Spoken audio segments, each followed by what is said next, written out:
De lo que se entiende como un corazón endurecido es aquel corazón, como has dicho, aquella persona que no quiere escuchar la voz de Dios, que no quiere saber de Dios y por lo mismo no quiere obedecer a Dios, no quiere nada con Dios. Y Faraón es un ejemplo de ello. Pero tristemente, hermanos, no solamente ha sido Faraón quien ha endurecido su corazón.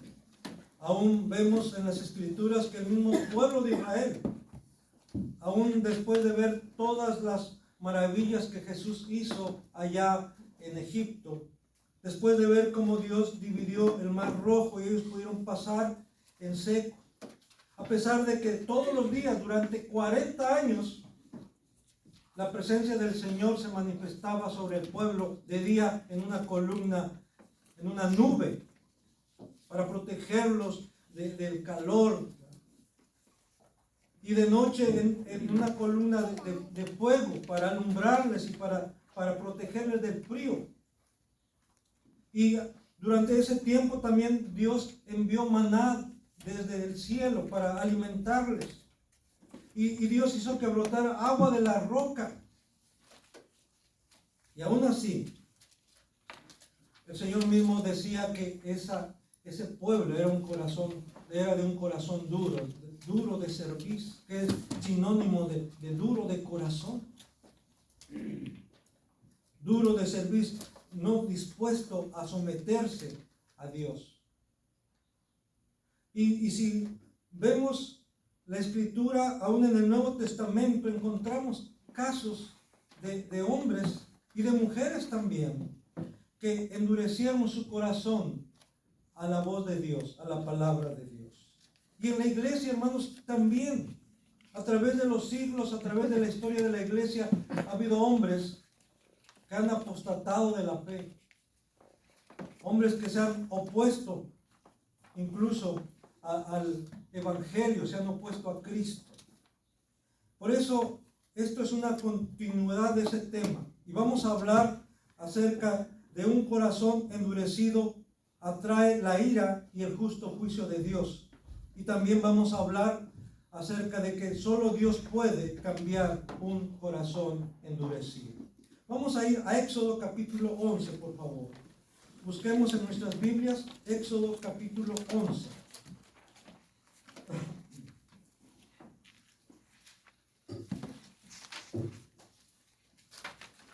Y voy a darle lectura del versículo 1 al 10. Éxodo 11, del 1 al 10.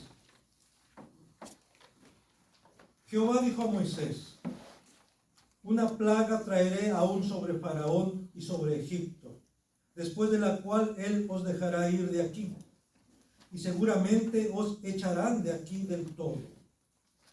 Habla ahora al pueblo, y que cada uno pida a su vecino y cada una a su vecina alhajas de plata y de oro.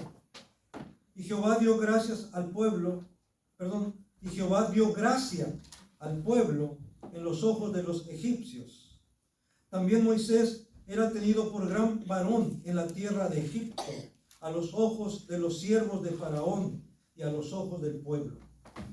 Dijo pues Moisés: Jehová ha dicho así: a medianoche yo saldré por en medio de Egipto, y morirá todo primogénito en tierra de Egipto, desde el primogénito de Faraón que se sienta en su trono, hasta el primogénito de la sierva que está tras el molino, y todo primogénito de las bestias.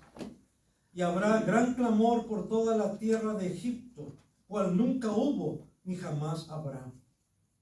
Pero contra todos los hijos de Israel, desde el hombre hasta la bestia, ni un perro moverá su lengua, para que sepáis que Jehová hace diferencia entre los egipcios y los israelitas. Y descenderán a mí todos estos tus siervos, e inclinados delante de mí dirán: vete tú y todo el pueblo que está debajo de ti. Y después de esto yo saldré. Y salió muy enojado de la presencia de Faraón.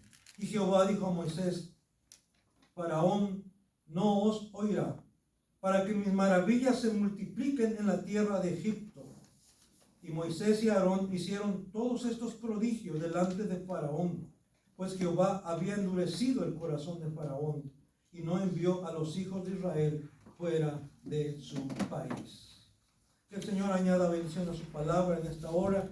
Y vemos aquí, hermanos, cómo después de varias ocasiones en que Moisés y Aarón se presentaron delante de Faraón con la misma petición, y esa petición no era de ellos, era de parte de Jehová, de parte de Dios. Ellos solamente eran portadores de la voluntad de Dios. Ellos solamente eran portadores de lo que Dios quería que Faraón hiciese.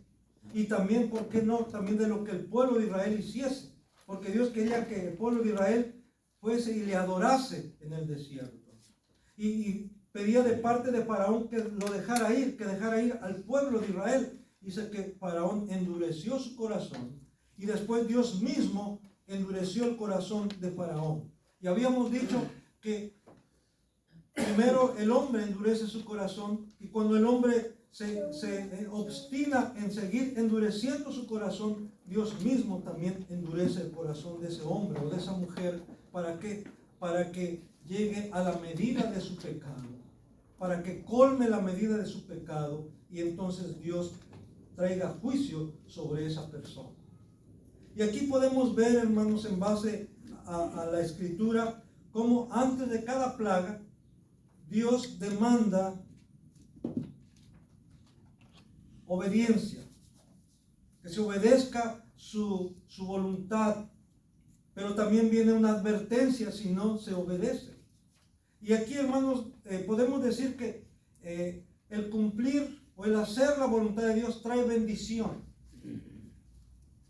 pero el desobedecerla o el no acatarla trae juicio, trae condenación. O sea, no es de que si obedezco o no obedezco no pasa nada, porque a veces eso decimos, no pasa nada. Sí pasa, sea para bendición si hay obediencia o para maldición si hay desobediencia, si hay rebeldía. Sí pasa. Y lo vamos a ver precisamente en base a la escritura. Por ejemplo, ahí en Éxodo capítulo 8, versículo 1 y 2 dice: entonces Jehová dijo a Moisés: entra a la presencia de Faraón y dile: Jehová ha dicho así, deja ir a mi pueblo para que me sirva. Y si no lo quieres dejar ir, he aquí, yo castigaré con ranas todos tus territorios. Ahí, yo castigaré. Dice, si no quieres obedecer, yo voy a castigarte, dice el Señor. Y el versículo 2, bueno, ahora vamos al capítulo 20, también de Éxodo 8, versículo 20. Dice así, 20 y 21. Jehová dijo a Moisés: levántate de mañana y ponte delante de Faraón. He aquí él sale al río. Y dile: Jehová ha dicho así, deja ir a mi pueblo para que me sirva. Porque si no dejas ir a mi pueblo, he aquí yo enviaré sobre ti, sobre tus siervos y sobre tu pueblo y sobre tus casas toda clase de moscas. Y las casas de los egipcios se llenarán de toda clase de moscas, y asimismo la tierra donde ellos estén. Ahí está. Si no obedeces, dice Dios, voy a hacer esto. Voy a traer sobre tu casa y sobre la casa de tus siervos moscas. Esto es una evidencia. Alguien dirá, bueno, eso de las moscas, pues a lo mejor por la falta de higiene. Sí, puede ser eso, pero aquí vemos cómo Dios interviene directamente. Luego en el capítulo 9, versículo 1 y 2 de Éxodo. Entonces Jehová dijo a Moisés: entra a la presencia de Faraón y dile: Jehová, el Dios de los hebreos, dice así, deja ir a mi pueblo para que me sirva. Porque si no lo quieres dejar ir y lo detienes aún, he aquí la mano de Jehová estará sobre tus ganados que están en el campo, caballos, asnos, camellos, vacas y ovejas, con plaga gravísima, con plaga gravísima. Y luego del versículo 13 al 15 de Éxodo capítulo 9, versículo 13 al 15 dice: entonces Jehová dijo a Moisés: levántate de mañana y ponte delante de Faraón y dile: Jehová, el Dios de los hebreos, dice así: deja ir a mi pueblo para que me sirva, porque yo enviaré esta vez todas mis plagas a tu corazón, sobre tus siervos y sobre tu pueblo, para que entiendas que no hay otro como yo en toda la tierra. Porque ahora yo extenderé mi mano para herirte a ti y a tu pueblo de plaga, y serás quitado de la tierra. Esto, hermanos, nos hace, hay todavía otra cita más, pero esto nos hace ver que antes de que Dios envíe juicio, envíe castigo sobre Egipto, sobre esta nación rebelde, sobre este pueblo rebelde, sobre esta gente rebelde, Dios advierte. En otras palabras, el juicio de Dios no viene así nada más, así porque sí. Antes Él advierte. Él siempre ha advertido a las naciones acerca de su juicio venidero si no se arrepienten. Lo mismo hizo con el pueblo de Israel. Si no se arrepentía, Dios iba a traer juicio sobre ellos, iban a ser llevados al cautiverio, y así fue. Y aun cuando Jesús vino, hermanos, Él también hizo un llamado. Primero Juan el Bautista. Él empezó su ministerio diciendo: arrepentíos, porque el reino de los cielos se ha acercado. Ya el hacha está puesta al pie del árbol. El aventador ya está listo para separar la paja del trigo. Y el pueblo no hizo caso. Como dice en Juan 1, ¿verdad? A lo suyo vino, hablando de Jesús, ¿verdad? A lo suyo vino y los suyos no le recibieron. Mas a todos los que le recibieron, a los que creen en su nombre, dice, les dio potestad de ser hechos hijos de Dios. Pero la mayoría del pueblo no quiso oír. Por eso vino el juicio de Dios sobre aquella nación. 36, 37 años después de que Cristo fue crucificado y resucitó, Jerusalén fue destruida totalmente en el año 70 después de Cristo. ¿Por qué? Porque no escucharon la advertencia, porque no hicieron caso al llamado de Dios. Jesús mismo empezó su ministerio en el mismo tono, en la misma manera como Juan el Bautista: arrepentíos, porque el reino de los cielos se ha acercado. Y no le creyeron, y no obedecieron, lo ignoraron. El juicio de Dios, hermanos, no viene sin advertencia. Por eso es importante escuchar la voz de Dios. Es importante hacer caso a la voluntad de Dios, porque si no, Él mismo dice: voy a traer juicio sobre ti. El endurecimiento del corazón es parte de ese juicio, parte del juicio de Dios. El juicio divino manifestado en las 10 plagas afectó a Faraón, a su familia, a su pueblo, su ecosistema, plantas y animales. El pecado, hermanos, no solamente afecta al hombre, no solamente afecta al individuo. El pecado afecta a todo su entorno, afecta la creación misma. Podemos ver ahí en Romanos capítulo 2. Vamos a buscar ahora en el Nuevo Testamento. En Romanos capítulo 2, versículo 5 al 11.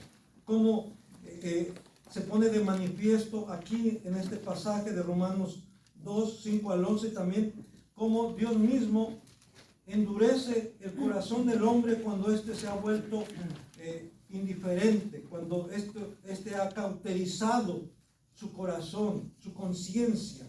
Dice ahí en Romanos 2, del 5 al 11, le doy lectura. Dice: pero por tu dureza y por tu corazón no arrepentido, atesoras para ti mismo ira, para el día de la ira y de la revelación del justo juicio de Dios, el cual pagará a cada uno conforme a sus obras. Vida eterna a los que, perseverando en bien hacer, buscan gloria y honra e inmortalidad. Pero ira y enojo a los que son contenciosos y no obedecen a la verdad, sino que obedecen a la injusticia. Tribulación y angustia sobre todo ser humano que hace lo malo, al judío primeramente y también al griego. pero gloria y honra y paz a todo el que hace lo bueno, al judío primeramente y también al griego, porque no hay acepción de personas para con Dios. Hermanos, yo sé que hay quienes enseñan que como Dios es amor, Él no castiga a nadie. O sea, ¿cómo un Dios de amor va a castigar? No. Eso es mentira, eso es falso que Dios castiga. Dios no castiga a nadie, dice. Hermanos, pero entonces, ¿qué está diciendo la Biblia? Que Dios trae juicio a aquellos, como dice ahí en el versículo 5, por la dureza de su corazón no arrepentido. Están acumulando, ¿verdad?, sobre sí mismos más y más obras malas, más y más pecado, más y más maldad. Y por eso Dios va a traer castigo sobre ellos. ¿Por qué? Porque sí, Dios es amor, no cabe duda. Pero Dios es justo, pero Dios es santo. Y por eso habla ahí de el justo juicio de Dios. Atesoras para ti mismo ira para el día de la ira y de la revelación del justo juicio de Dios. Dios es justo en sí mismo y también en su accionar, en su obrar, en su actuar. Y el juicio de Dios es justo. Nosotros somos los injustos. Por eso en uno de los salmos dice, sea Dios veraz y todo hombre mentiroso. Esa es la realidad, hermanos. Todo hombre es mentiroso. Todo hombre es pecador. No hay justo ni a un uno, dice la Biblia. El único justo, el único veraz, el único bueno es Dios. La Escritura así lo declara. Por eso, hermanos, si hacemos caso a las opiniones de los hombres y no hacemos caso a la palabra de Dios, eso nos puede guiar en dirección equivocada. Porque para los hombres, aún en su propio criterio, aún en su propia moralidad, en su propia ética, hay cosas que para ellos son buenas, pero para Dios no. Y la Biblia dice claramente que el hombre llama a lo bueno malo y a lo malo bueno, en su propio juicio, en su propio criterio. Y por eso necesitamos, hermanos, de la palabra de Dios, de conocer la voluntad de Dios, porque ella es la que nos dice lo que es bueno y lo que es malo. De otra manera, nos extraviaríamos. Por eso dice el salmista, lámpara es a mis pies tu palabra y lumbrera a mi camino. Ella nos alumbra, ella nos guía. Y por eso Cristo ha venido para indicarnos el camino que lleva a la vida eterna. Él mismo es el camino, dice. Yo soy el camino, la verdad y la vida. Nadie viene al Padre si no es por mí, dice el Señor Jesús. Así es que ahí está el camino. Tenemos que ir por ese camino. Tenemos que ajustar nuestra vida, nuestra conducta, nuestra ética, nuestra moral a ese camino que es Cristo. Solo Dios puede cambiar un corazón endurecido. Esto es real, hermanos. El hombre por sí mismo no puede. No quiere, dice la Biblia. El hombre natural no percibe las cosas del Espíritu, le son locura. El hombre natural no puede acomodar su mente, no puede acomodar sus sentimientos, no puede acomodar su voluntad a la voluntad de Dios. No quiere, no puede. Está imposibilitado a causa de su naturaleza caída. Por eso solamente Dios puede obrar de tal manera que puede cambiar el corazón endurecido, el corazón de piedra por un corazón de carne. Y para eso vamos a ir a Ezequiel.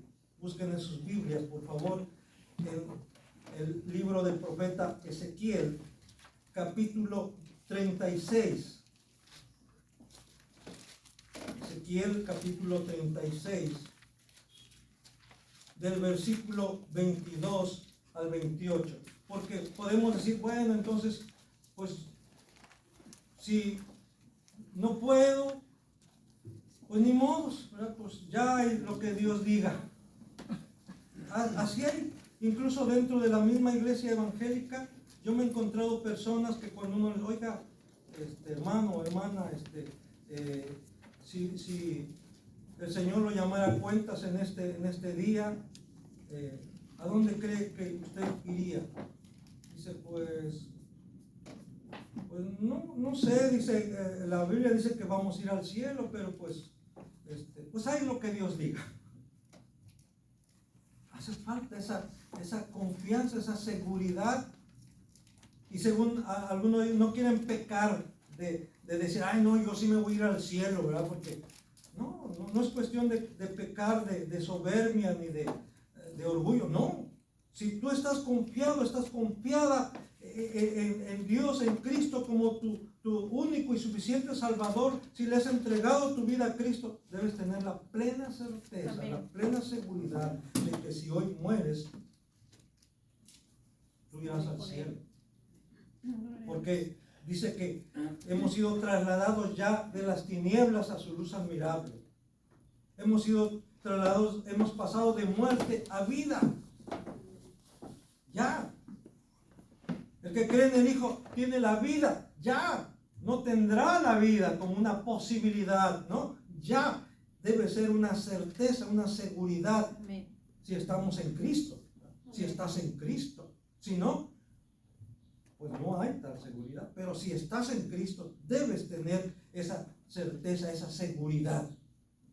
Porque a él nadie lo arrebata, nadie nos arrebata de su mano.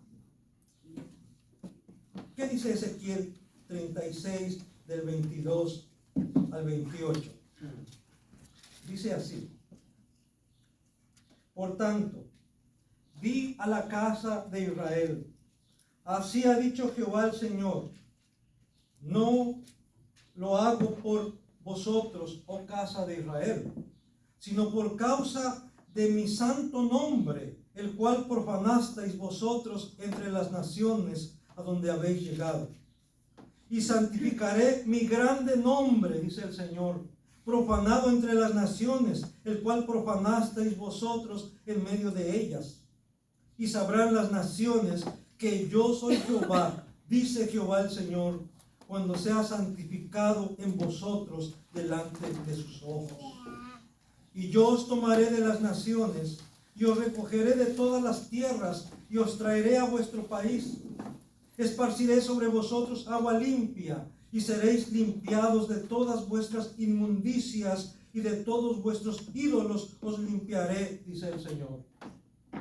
Os daré corazón nuevo, y pondré espíritu nuevo dentro de vosotros.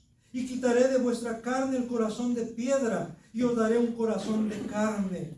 Y pondré dentro de vosotros mi espíritu, y haré que andéis en mis estatutos, y guardéis mis preceptos, y los pongáis por obra.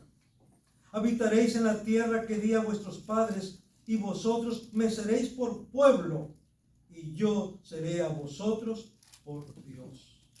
Ahí, hermanos, tenemos esa promesa que también es la promesa del nuevo pacto.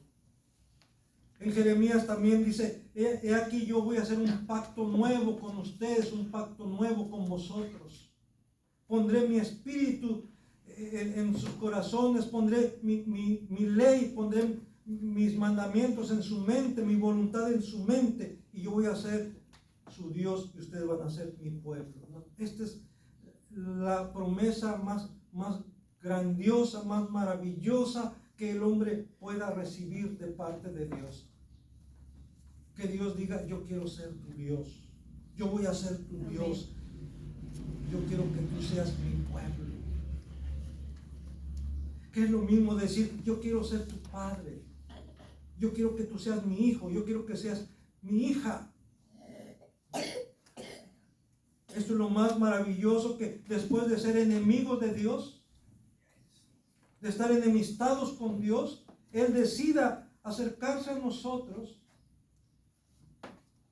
por medio de su Hijo Jesucristo, y que nos haga sus hijos, y que Él se constituya en nuestro Padre, Y que nosotros podamos decirle, Abba, Padre. Decirle, papito, papi. Eso solamente es posible por la obra que Cristo ha realizado para bien nuestro. Pondré, otra vez voy a leer, versículo 25 y 26. Esparciré sobre vosotros agua limpia, y seréis limpiados de todas vuestras inmundicias, y de todos vuestros ídolos os limpiaré. Os daré corazón nuevo, y pondré espíritu nuevo dentro de vosotros, y quitaré de vuestra carne el corazón de piedra, y os daré un corazón de carne. Quitaré ese corazón duro, ese corazón empedernido, dice el Señor, y voy a poner un corazón de carne, un corazón sensible. Esa es la idea. Un corazón sensible a la voz de Dios. Solamente Él puede hacerlo. Nadie más. Ninguna religión, por más buena que sea, hermanos. No. Las religiones no salvan a nadie. Hay quienes dicen, todas las religiones llevan a Dios. Mentira. Ninguna religión lleva a Dios. Ninguna religión. Las religiones en sí mismas no llevan a Dios. El único que lleva a Dios es Jesucristo. Es una persona. Nadie más. Por eso es importante, hermanos, que escuchemos lo que la Biblia dice. Otra vez decir, no lo que la gente dice. Lo que la Biblia dice. Y por eso aquí, hermanos, el único que puede cambiar el corazón de una persona es Dios mismo, por medio de su Espíritu Santo, por medio de su palabra. Por eso Jesús le dijo a Nicodemo, hermanos, allá en Juan capítulo 3, es necesario nacer de nuevo.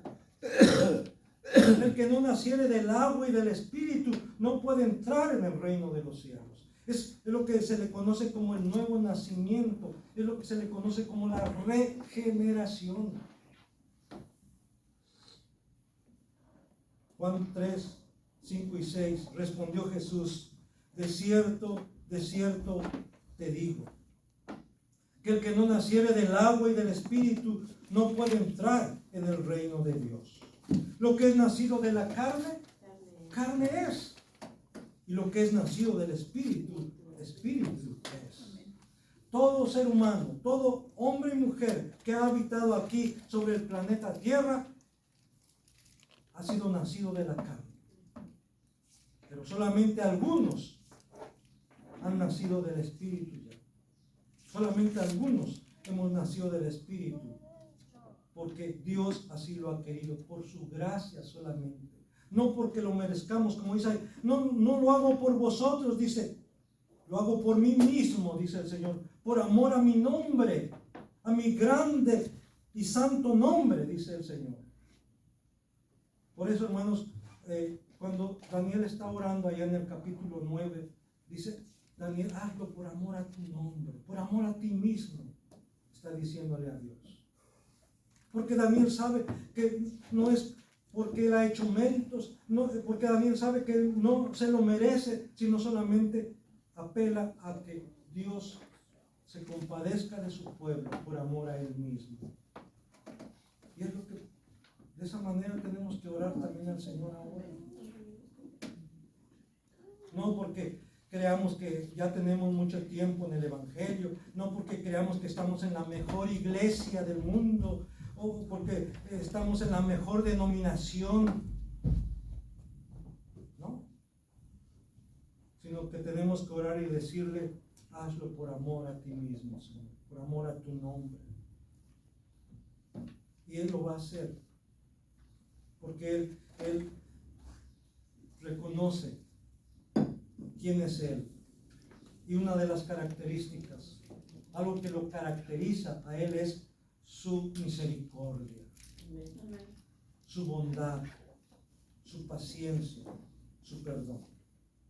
Luis Berco, en su teología sistemática, define a la regeneración en estos términos. Ahí mismo usted puede checar en su boletín, dice: la implantación de la nueva vida espiritual en el hombre es un cambio radical de la disposición regente del alma, la cual, bajo la influencia del Espíritu Santo, da nacimiento a una nueva vida que se mueve en dirección hacia Dios.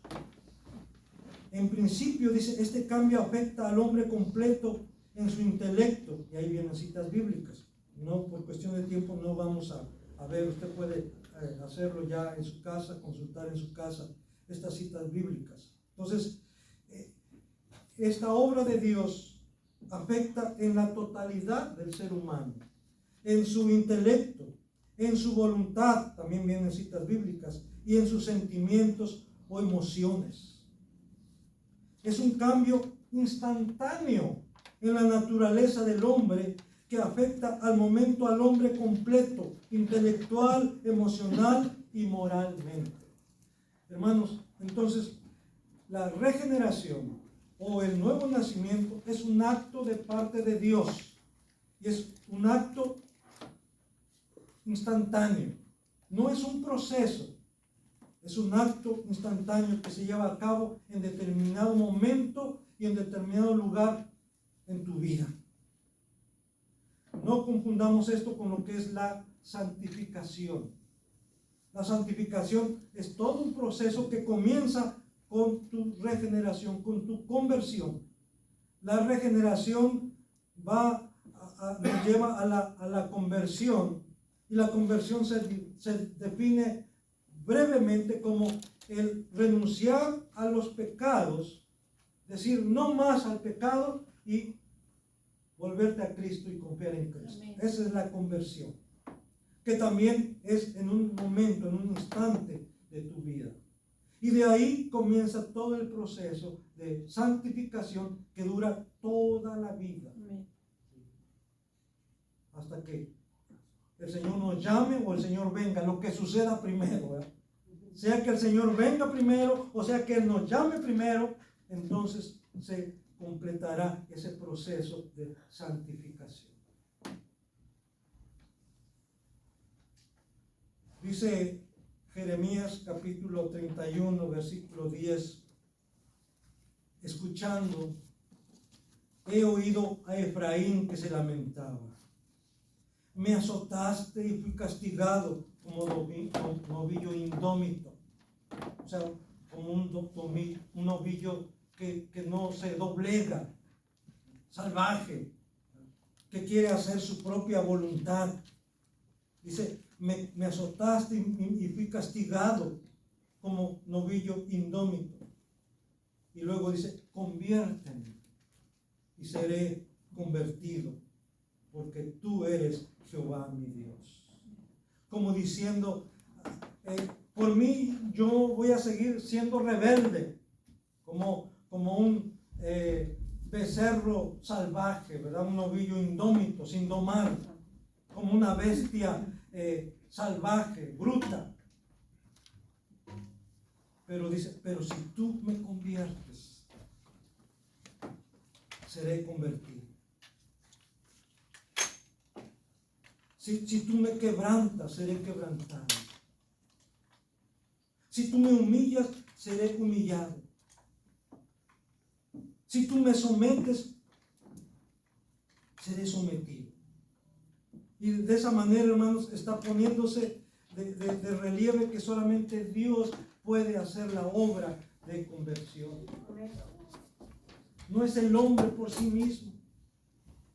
No es decir, me convertí. Tú no puedes convertirte. O no puedes decirle, yo lo voy a convertir, yo la voy a convertir. No, tú no puedes convertir a nadie. Si ni siquiera te puedes convertir a ti mismo, no puedes convertir a nadie. El único que puede hacer la conversión, la obra de conversión, es Dios, por medio de su Espíritu Santo y por medio de su palabra. No hay más. No hay más.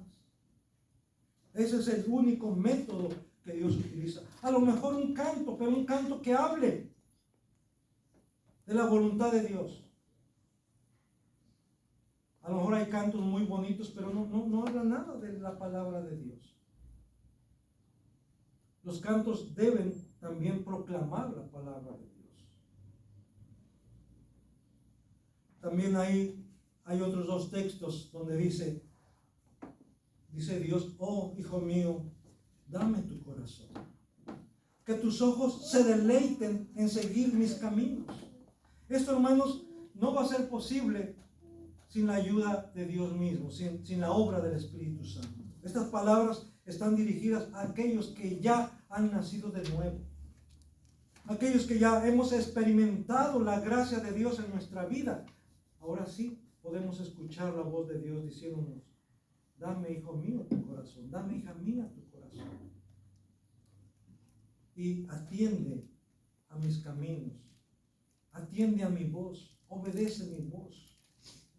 Y ahora sí estamos capacitados para obedecer, aunque también podemos desobedecer. Pero ahora, hermanos, ya no hay excusa. ¿Por qué? Porque Dios nos ha dado ya su Espíritu, ha puesto un corazón nuevo. Amén. Amén. Amén. Él ha puesto un corazón nuevo, ha quitado ese corazón duro, ese corazón de piedra, y ha puesto en nosotros un corazón de carne, sensible a su voz, sensible a la acción del Espíritu Santo. Y dice allá la palabra de Dios en Filipenses 2:13, en la Nueva Traducción Viviente, pues Dios trabaja en ustedes y les da el deseo y el poder para que hagan lo que a Él le agrada. Ahora, hermanos, que por la gracia de Dios ya hemos nacido de nuevo, que ya hemos sido convertidos por la obra del Espíritu Santo, por la obra de su palabra en nosotros. Ahora sí, podemos decir que Dios sigue obrando en nosotros, así el querer como el hacer por su buena voluntad. Amén. Amén. Así es que esa buena voluntad que muestra, esas buenas acciones que usted hace, no diga, es que así soy yo. Así soy yo de buena gente. Dígale, por la gracia de Dios. Porque Dios produce en mí así el querer como el hacer por su buena voluntad. Amén. Y por eso la honra y la gloria es para Él. Amén. Amén. Aquí podemos orar y vamos a leer juntos el Salmo 51, versículos 10 al 12. Ahí está también en su boletín. Vamos a unirnos con esta oración que David pronunció delante de Dios. El Salmo 51. Nada más versículos 10 al 12. Amén. Dice así: crea en mí, oh Dios, un corazón limpio y renueva un espíritu recto dentro de mí. No me eches delante de ti y no quites de mí tu Santo Espíritu. Vuélveme el gozo de tu salvación y espíritu noble me sustente. Amén y amén. Que el Señor siga bendiciéndonos a través de su palabra y también manifestando su gracia y su perdón y su amor sobre cada uno de nosotros. Amén.